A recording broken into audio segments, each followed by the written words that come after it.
Electromagnetic wave. दोस्तों इस video में हम लोग इलेक्ट्रोमैग्नेटिक वेव देख रहे हैं, तो चलिए बिना समय गवाए स्टार्ट करते हैं। तो देखो ईएम वेव्स एक्सेलरेटेड चार्ज के कारण होता है ना, फॉर्म होता है। देखो कुछ चीज मैं आपको बता देता हूँ, बेसिक समझ लो। यदि चार्ज रेस्ट में है तो वो सिर्फ इलेक्ट्रिक फील्ड प्रोड्यूस कर सकता है, magnetic field and EM wave produce नहीं कर सकता। ईएम वेव में हम लोग जानते हैं इलेक्ट्रिक फील्ड और मैग्नेटिक फील्ड दोनों होता है और आपस में एक दूसरे के परपेंडिकुलर होता है। ये चीज पता है हमें ईएम वेव्स का, इसका मतलब ही होता है इलेक्ट्रोमैग्नेटिक वेव। देखो यदि कांस्टेंट वेलोसिटी से चार्ज चल रहा है तो फिर वो electric field and magnetic field दोनों प्रोड्यूस कर सकता है, बट ईएम वेव प्रोड्यूस नहीं कर सकता है। बट यदि चार्ज एक्सेलरेटेड है, याद रखना एक्सेलरेटेड, तब वो तीनों ही आपका प्रोड्यूस कर देगा, which is electric field, magnetic field and EM waves. समझ में आ गया?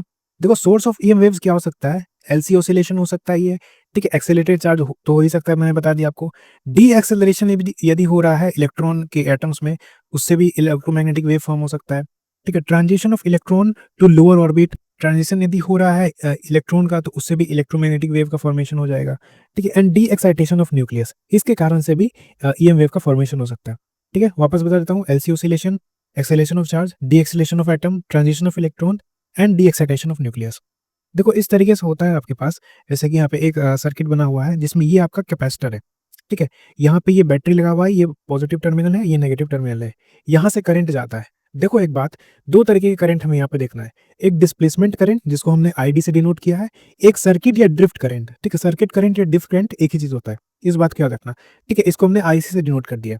ये सर्किट करंट क्या होता है? जो यहाँ से इस तरीके से निकल रहा है बैटरी से, ठीक है। So due to variable time varying electric field के कारण there is a flow of displacement current between the plate of capacitor, ठीक है। ये जो डिस्प्लेसमेंट करंट हमें यहाँ पे देखने को मिल रहा है, ये टाइम वेरिंग इलेक्ट्रिक फील्ड जो यहाँ पे हुआ है, इसके कारण से ये डिस्प्लेसमेंट करंट यहाँ पे प्रोड्यूस होता है, इस बात को याद रखना, ठीक है। अब देखो यहाँ पे दो रीजंस आते हैं, एक रीजन लेट से यहाँ पे मान लेते हैं, एक रीजन इसके बीच में मान लेते हैं, ठीक है। सो देखो यहाँ पे क्या होगा, यहाँ पे आपके पास आईसी प्रेजेंट होगा, बट यहाँ पे आईसी एब्सेंट होगा, ठीक है।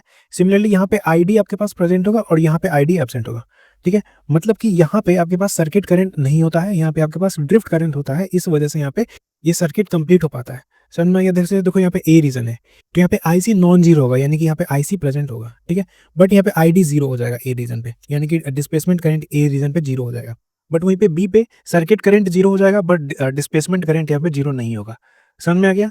तो कैपेसिटर में क्या है, ड्यूरिंग चार्जिंग जो सर्किट करंट है वो इक्वल्स होता है ड्रिफ्ट डिस्प्लेसमेंट करंट के, ठीक है। So drift current equals displacement current हो जाएगा यहाँ पे, ठीक है, और डायरेक्शन सेम रहेगा। बट फुली चार्ज हो जाए, देखो चार्जिंग के टाइम पे कैपेसिटर, ये कैपेसिटर का चार्जिंग के टाइम पे दोनों बराबर होता है, बट फुली चार्ज में दोनों यहाँ पे जीरो हो जाता है। फुली चार्ज को हम लोग स्टेडी स्टेट बोलते हैं, ठीक है। यहाँ पे ये जीरो हो जाता है। देखो फॉर्मूलाज क्या है, Q इक्वल सी वी होता है, हम लोग जानते हैं, और Q का फॉर्मूला होता है आई डी टी, ठीक है। I equals D Q by D T होता है ना, तो यहाँ से हम लोग Q equals I D T लिख सकते हैं। सो आई डी टी हो गया, I D T equal C V हो गया। तो आई को हम लोग लिख सकते हैं यहाँ पे सी वी बटा डी टी, ठीक है। आई को हम लोग लिख सकते हैं यहाँ पे सी वी बटा डी टी, समझ में आ गया। और आई यहाँ पे वही डिस्प्लेसमेंट करंट हो जाएगा, ठीक है। और सी का फॉर्मूला क्या होता है कैपेसिटेंस का, ये होता है epsilon naught A by L, ठीक है। Epsilon naught A by L या epsilon naught A by D, जो भी होता था आप लोग पता ही है। देखो अब क्या कर सकते हैं, ये फॉर्मूला आ गया। अब इसमें हम लोग यहाँ पे डीवी बाई डी एल लिख सकते हैं। डीवी बाई डी एल क्या होता है, अपने पास इलेक्ट्रिक फील्ड होता है, ठीक है। तो E A into D E by D T हो गया, ठीक है। और यहाँ पे क्या लिख सकते हैं हम लोग, इलेक्ट्रिक फील्ड इंटू एरिया क्या होता है, फ्लक्स होता है, इलेक्ट्रिक फ्लक्स। समझ में आ गया? तो इस तरीके से epsilon naught D phi by D T लिख सकते हैं। तो दो इंपॉर्टेंट फॉर्मूला इसमें से, डिस्प्लेसमेंट करंट का फॉर्मूला हो जाएगा C D V by D T and epsilon naught D phi by D T. समझ में आ गया? काफी इंपॉर्टेंट था ये। नो मैक्सवेल के कुछ इक्वेशंस हैं यहाँ पे, इसको ध्यान से देखना। तो सबसे पहला गॉस लॉ ऑफ इलेक्ट्रिसिटी, इसमें हम लोग देखते थे ना, फ्लक्स इक्वल्स क्यू इन बटा एप्सिलॉन नॉट। तो फ्लक्स को हम लोग यहाँ पे लिख सकते हैं close integration of E dot D A equals a charge बटा एप्सिलॉन नॉट, ठीक है। गॉस लॉ ऑफ मैग्नेटिज्म में क्या है, इसमें close integration of B dot D A हो जाएगा इक्वल्स जीरो, ठीक है। फैराडेज लॉ, या जो चीज हम लोग इंड्यूस इलेक्ट्रिक फील्ड के लिए लिखते हैं, ये फैराडेज लॉ का। तो फैराडेज लॉ में क्या है, close integration of E dot D L, ठीक है। ई डॉट डी एल हम लोग लेते हैं यहाँ पे, ये हो जाएगा minus D five by D T, ठीक है। और यहाँ पे ये मैग्नेटिक फ्लक्स है, ठीक है। तो इलेक्ट्रिक फ्लक्स और मैग्नेटिक फ्लक्स में यहाँ पे रिलेशन है, समझ में आ गया। नेक्स्ट है Ampere Maxwell law. Ampere Maxwell law में यहाँ पे close integration of B dot D L होता है, ठीक है। इक्वल्स हो जाएगा म्यू नॉट आई सी, आई सी वही यहाँ पे सर्किट करंट है, ठीक है। सर्किट करंट है जिसको ड्रिफ्ट करंट बोल सकते हैं, plus mu naught epsilon naught D E बटा डी, ठीक है। डीई बटा डी यहाँ पे इलेक्ट्रिक फ्लक्स है, ये समझ में आ गया। तो ये चार इक्वेशन है, मैचिंग में आपसे ये पूछा जाता है, तो इसको अच्छे तरीके से याद रखना। समझ में आ गया? चलो देखो वेव्स अभी हम लोग देख रहे हैं, वही ईएम वेव्स। देखो ईएम वेव जो है ना, ईएम वेव जो है ये एक ट्रांसवर्स वेव है और नॉन मैकेनिकल वेव है। इसका टाइप सही है, ठीक है। ईएम वेव का मतलब टाइप है, किस तरीके का वेव होता है ये ट्रांसवर्स वेव है, यानी कि जो वेव है और पार्टिकल है वो आपस में परपेंडिकुलर होगा, एंड ये नॉन मैकेनिकल वेव है, यानी कि इसके लिए मीडियम का रिक्वायरमेंट नहीं होता है। ठीक है, जैसे कि यहाँ पे देखो इलेक्ट्रिक फील्ड इस डायरेक्शन में जा रहा है और मैग्नेटिक फील्ड इस डायरेक्शन में जा रहा है, तो परपेंडिकुलर है आपस में इलेक्ट्रिक फील्ड और मैग्नेटिक फील्ड। और जो वेव है ना, प्रोपोगेशन ऑफ वेव, ये भी इन दोनों से परपेंडिकुलर है, यानी कि electric field and magnetic field are perpendicular to each other, and wave moving perpendicular to electric field and magnetic field, यानी कि तीनों चीजें आपस में परपेंडिकुलर है, electric field, magnetic field and propagation of wave. ठीक है, बट यहाँ पे इलेक्ट्रिक फील्ड और मैग्नेटिक फील्ड सेम फेज में होगा। ठीक है, ये दोनों आपके पास सेम फेज में होगा, इस बात को याद रखना है ना। जैसे कि यहाँ पे देखो इलेक्ट्रिक फील्ड का फॉर्मूला होता है ई नॉट साइन के x minus omega T, and magnetic field का भी बी नॉट साइन के एक्स माइनस ओमेगा टी। तो देखो दोनों का फेज सेम है, इसीलिए बोला गया यहाँ पे दोनों सेम फेज में होगा। देखो डायरेक्शन ऑफ वेव का निकालने का तरीका, अच्छा एक बात याद रखना, यदि हम लोग दोनों का फॉर्मूला देखें इलेक्ट्रिक फील्ड और मैग्नेटिक फील्ड में, तो इसको ईबीसी करके याद रख लेना, ई इक्वल्स बीसी। ठीक है, यानी कि electric field equals magnetic field into speed. ठीक है, यहाँ पे यदि फ्री स्पेस में तो स्पीड ऑफ लाइट लेंगे, ये मीडियम में दिया हो तो यहाँ पे फिर वेलोसिटी ले लेंगे, इस बात का रखना। ठीक है, यदि मीडियम में दिया हुआ तो E equals B into V, इस तरीके से हम लोग इसको भी लिख सकते हैं। समझ में आ गया। देखो यहाँ पे डायरेक्शन यदि निकालना हो तो डायरेक्शन, सिर्फ डायरेक्शन के लिए v इक्वल्स ई क्रॉस बी लिख देना, इस बात का रखना। ठीक है, बाकी मैग्नीट्यूड इस तरीके से निकलता है, डायरेक्शन के लिए v इक्वल्स ई क्रॉस बी लिख देना। तो यहाँ पे v जो है ये थंब के डायरेक्शन में आएगा, इलेक्ट्रिक फील्ड की तरफ अपना 4 फिंगर रखना और मैग्नेटिक फील्ड की तरफ अपना पाम रख देना। ठीक है, सो डायरेक्शन ऑफ वेव निकालने का तरीका है यहाँ पे ई क्रॉस बी कर देना। समझ में आ गया। और ई पे अपना 4 फिंगर रखना और मैग्नेटिक फील्ड पे पाम रखना, आपका थंब जो है वो डायरेक्शन ऑफ वेव दे देगा। यदि मैग्नेटिक फील्ड का डायरेक्शन निकालना है तो देखो मैग्नेटिक फील्ड के लिए क्या लिख सकते हैं, इसके आगे वाला क्या है, इसके आगे यहाँ पे है v, तो v और v के आगे क्या है e क्रॉस e, तो magnetic field equals v cross e हो जाएगा। ठीक है, सिमिलरली यदि इलेक्ट्रिक फील्ड देखें तो इलेक्ट्रिक फील्ड के आगे क्या है b, तो इलेक्ट्रिक फील्ड इक्वल्स b और b के आगे क्या है v क्रॉस v। ठीक है, तो electric field equals b cross v, इस तरीके से करके आप लोग इसका डायरेक्शन निकाल सकते हो। ठीक है, चाहे आपको वेलोसिटी यानी कि डायरेक्शन ऑफ वेव का निकालना हो, मैग्नेटिक फील्ड या इलेक्ट्रिक फील्ड किसी का भी निकालना हो, तो ऐसे करके आप लोग निकाल सकते हो। समझ में आ गया। चलो नेक्स्ट यहाँ पे वेव का वेलोसिटी, वेव का वेलोसिटी हमने देखा था ये होता है ओमेगा बटा के। ठीक है, इसको हम लोग lambda by T equals lambda into F, यानी कि लैम्डा इंटू फ्रीक्वेंसी भी लिख सकते हैं। और इसका एक फॉर्मूला होता है इलेक्ट्रिक फील्ड बटा मैग्नेटिक फील्ड। ठीक है, यहीं से हम लोग देख सकते हैं ना, वी को लिख सकते हैं हम लोग इलेक्ट्रिक फील्ड बटा मैग्नेटिक फील्ड। ठीक है, तो ये कुछ फॉर्मूला होता है इसका। और क्या वेलोसिटी का फॉर्मूला होता है, यदि मीडियम में देखा जाए तो ये होता है सी बटा म्यू। ठीक है, जो भी इसका मीडियम हो, इसको हम लोग लिख सकते हैं। और म्यू को तो हम लोग जानते हैं, म्यू को हम लोग लिख सकते हैं यहाँ पे root under mu R epsilon R, इस तरीके से लिख सकते हैं इसको। ठीक है, root under mu R epsilon R, और इसको हम लोग लिख सकते हैं म्यू आर एप्सिलॉन आर। देखो टोटल सी बटा root under mu R epsilon R को हम लोग लिख सकते हैं 1 upon root under mu M epsilon M. ठीक है, इस बात को अच्छे तरीके से याद रखना। देखो टोटल एनर्जी डेंसिटी अब हम लोग देख रहे हैं, तो total energy density of electric field यदि देखा जाए, ठीक है, इलेक्ट्रिक फील्ड वाला कंपोनेंट का है ना, total energy density of electric field component, तो वो होगा हाफ एप्सिलॉन नॉट ई का स्क्वायर। ठीक है, इलेक्ट्रिक फील्ड का स्क्वायर। और मैग्नेटिक फील्ड वाले कंपोनेंट का यदि देखा जाए तो ये हो जाएगा हाफ बी स्क्वायर बटा म्यू नॉट। ठीक है, और टोटल ईएम वेव का देखा जाए, ठीक है, याद रखना टोटल ईएम वेव का है ना, तो ये हो जाए आपके पास एप्सिलॉन नॉट ई का स्क्वायर, ये इसी को हम लोग लिख सकते हैं B square by mu naught. ठीक है, इस बात को याद रखना। और एवरेज एनर्जी डेंसिटी देखा जाए तो सब में बस नीचे 2 से डिवाइड कर देना और कुछ नहीं। तो इलेक्ट्रिक फील्ड कंपोनेंट का हो जाएगा 1/4 एप्सिलॉन नॉट ई का स्क्वायर, मैग्नेटिक फील्ड कंपोनेंट के लिए हो जाएगा 1/4 B square by mu naught, and total EM wave के लिए हो जाएगा हाफ एप्सिलॉन नॉट ई का स्क्वायर, और मैग्नेटिक फील्ड के टर्म्स में लिखे तो ये हो जाएगा half B square by mu not.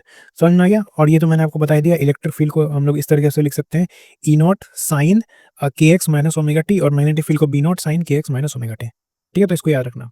चलो अब देखो यहाँ पे जैसे बी का यानी कि मैग्नेटिक फील्ड का वैल्यू दिया हुआ है ये, और हमें यहाँ से frequency, wavelength, velocity, electric field का इक्वेशन सब पूछा गया है।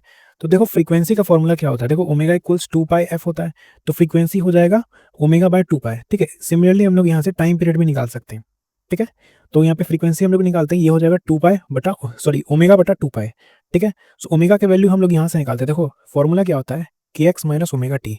ठीक है, तो ये वाला जो कंप्लीट है ये के हो जाएगा और ये वाला ओमेगा हो जाएगा। ठीक है, तो ओमेगा का वैल्यू ये हो गया विच इज 3 × 10⁻11 पाई, एंड 2 पाई यहाँ पे 2 पाई है, दोनों कैलकुलेट करेंगे तो पाई से पाई कटेगा, 3/2 आ गया 1.5 × 10⁻11 हर्ज।